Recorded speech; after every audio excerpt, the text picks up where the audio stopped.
në telefonin tim ajo figuron si Julie e Fiksit. Labja e fortë me shqiptimin karakteristik të fjalëve dhe të rrokjeve dhe me atë dialekti që të del edhe në gjumë, ka 25 vite në teren, gjithmonë duke u marrë në çështje sociale. Por brapa kësaj pamje të ashpër, ajo fsheh një tipar të cilin ka vendosur të mos e bërtas. Gazetaria e saj është ndërtuar mbi empatinë, një tipar që duket sikur po zbehet në mediat tona. Sepse empatia dhe gazetaria e bazuar mbi empatinë ngrihet mbi sinqeritetin, ndershmërinë dhe dëshirën për të dhënë zë njerëzve që nuk e kanë atë mundësi dhe që janë të sulmuar nga sistemi. Ajo vjen sot për të rrëfyer që gazetaria nuk është vetëm një profesion, por është një akt digniteti. Vjen të rrëfej pse ka zgjedhur ngjyrën e zezë kur del në ekran dhe ku po na çon presioni për pamjen e jashtme, sidomos ndaj grave në shoqërinë e sotme. Zonja dhe zotrinj, ajo është Juli Ristami.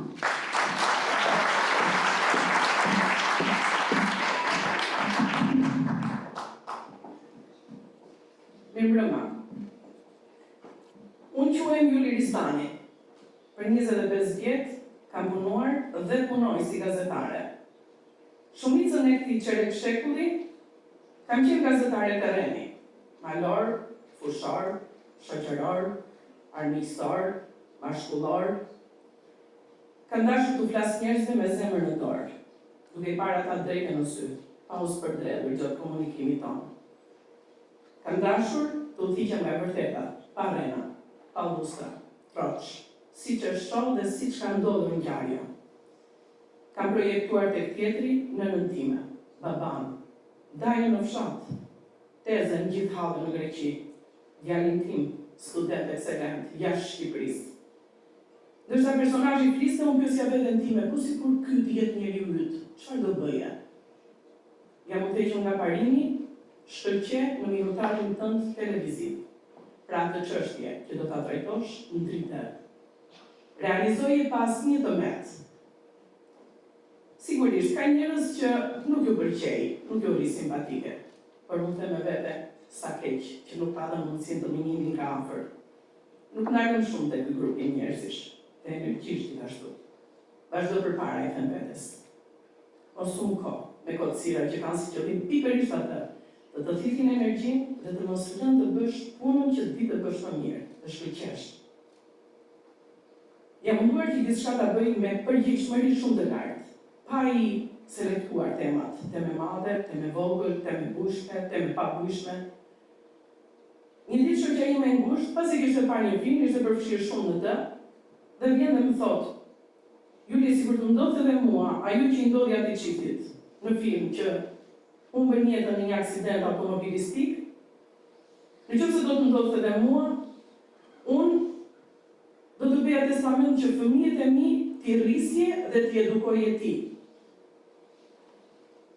Paraja është shumë e mirë, sidomos kur ti e ke kokën plot me ide dhe di ti si ti shpenzosh ato. Por unë kam rendur pas gjërave që zgjasin.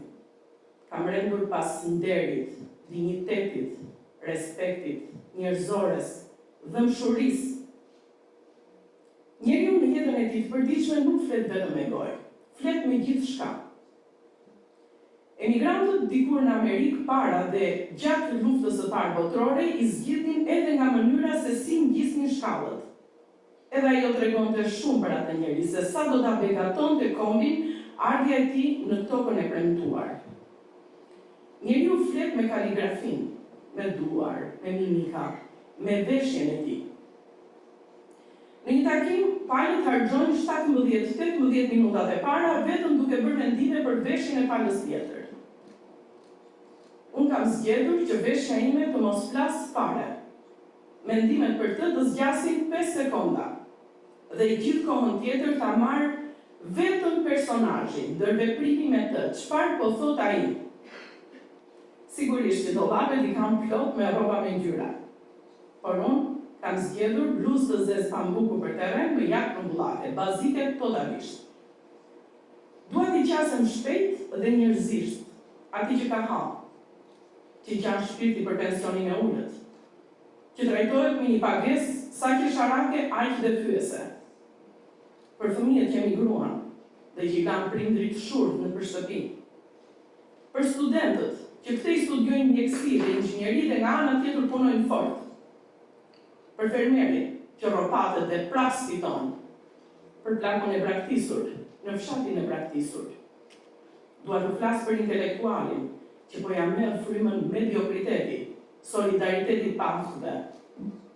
Për fëmijët në shkolla, fëmijët tanë, që bullohen dhe helmohen me celular në duar. Për gratë, që krusen në përfasoneri për të quar një lek në shtëpi, apo të kryefamiljari që i shtët në dru dhe pi. Dua të flasë për punëtorin në minjerë, naftëtarin, atë që punon në lartësi në pallate, në shtylla korrenti, apo burore, që vajti në punë e dim, por kthimin, jo. Për ushtarakun, policin, mësuesit, të tallur dhe të nëpërkëmbur. Për infermierin që po mëson shpejt e shpejt gjermanisht. Dua të flas për zonjën apo zotrin të nëpërkëmbur gjykatave që i gjeti pensionin me një vandak letrash. Ka allakatur dyerve të gjykatave, por pa marrë pronën apo të drejtën që u takon.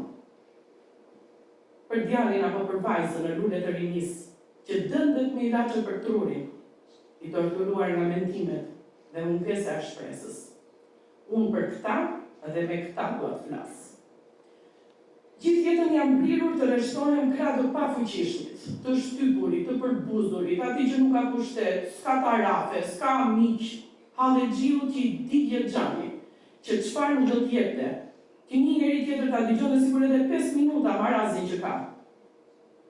Ish pedagogja ime në fakultetin e drejtësisë, profesora Arta, sa përgatiteshim një herë për intervistë, më thotë, ti Juli je si ylli i Hollywoodit për të varfrit ama.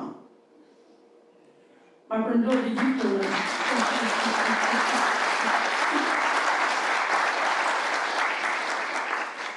Ma përndodhi gjithë punën. Mundimet, lodhjet, përgatitjet, arsimimin, ato pyetjen që na bren çdo ditë. Apo gjej atë ekuilibrin e mirë në atë peshoren mes fëmijëve, bashkëshortit, familjarëve të mi të shtrenjtë, dhe nga ana tjetër punës, profesionit, kolegëve, e prorëve, qytetarëve, që i bëjnë pjesë të kronikave të mia. Gjithçka po na bën presion sot, të dukemi fringo të reja, të mbushim rrudhat me fillera që migrojnë nëpër portret, duke na hequr identitetin, shprehjet e portretit, duke hequr gjurmët që kanë gëzimet dhe trishtimet. Sa pak për jepet rëndësi shpirtit, ushqyerjes së tij me ushqim fin, lartësimit të vetes. E kurosur si jashtëmi me botoks dhe së brendshmi të gryer nga dyshimi, boshllëku, gjëra që nuk, nga gara që nuk ka të sosur me orën biologjike nga një anë, dhe me moshatarët tona, shtrirë në përshtretrit e rinimit. Sa mall kam që të shikoj në televizor apo celular, rilse, një portret jo perfekt, me pak rrudhat e buzët dhe syt, me vetulla normale. Presioni i madh ushtrohet mbi ne gratë veçanërisht sepse e lejojmë edhe ne që të ndodhë kjo. Në Australi, një speaker nuk e ndryshoi veshjen në transmetim për një vit rresht. Mendoni pak se çfarë do të kishte ndodhur po ta bënte speakerja këtë gjë. Pse vishesh me zeza, më pyesin shpesh në terren. Ka vdekur njeri? Jo, them. Vishem për kollaj. Një mjek për shembull vesh gjithkohën bluzën e bardhë, manteli i bardhë, ajo është diviza e tij. Unë kam vendosur që imja të jetë e zeza e terrenit. Dhe nuk është e vërtet që kjo ngjyrë ndjell kohë. Përkundrazi, është mjeti im që t'u jap jetë, të thith thelbin e historive që më rrëfejnë, dhe ka përcej kollaj atë murin e mosbesimit që ngren njerëzit. Nuk dua të harxoj minuta për mua, por për problemet dhe mesazhet e njerëzve. Dhe në fund, më kanë thënë që në kulturën e Japonisë, e zeza simbolizon dashurinë për jetën, dinjitet.